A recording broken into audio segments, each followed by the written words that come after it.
आपलं पुन्हा एकदा स्वागत। सोमवती अमावस्येनिमित्त जेजुरीत लाखो भाविकांनी हजेरी लावली। या भाविकांच्या उपस्थितीत खंडोबाची पालखी मोठ्या थाटात निघाली। येळकोट येळकोट जय मल्हारच्या जयघोषात पालखीवर भंडारा खोबऱ्याची उधळण करण्यात आली। या उधळणीनं देवाची जेजुरी सोन्याची झाल्याचं दिसून आलं। तर खंडोबाच्या दर्शनाला लाखो भाविकांनी हजेरी लावली। आपण तिन्ही दृश्यांमध्ये पाहू शकतो भाविकांचा उत्साह। पहिल्या दृश्यांमध्ये आपण हजारो लाखो भाविकांची उपस्थिती पाहतोय। भंडारा खोबऱ्याची उधळण केली जाते। दुसऱ्या दृश्यामध्ये देवाची पालखी निघालेली आपल्याला दिसते आणि सगळे त्या पालखीपुढे नतमस्तक होत आहेत। आणि तिसऱ्या दृश्यामध्ये हजारो भाविक भंडारा खोबऱ्याची उधळण करत आनंद साजरा करतात, देवाचं दर्शन घेतात।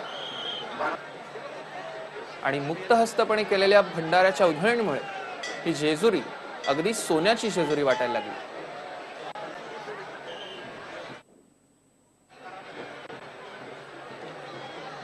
सोमवती अमावस्येनिमित्त जेजुरीत हा पालखी सोहळा आयोजित केलाय आणि खंडोबाच्या दर्शनासाठी लाखो भाविकांनी हजेरी लावली। जेजुरीतली ही दृश्य देवाच्या पालखीवर सुद्धा भंडारा खोबऱ्याची उधळण केली जाते।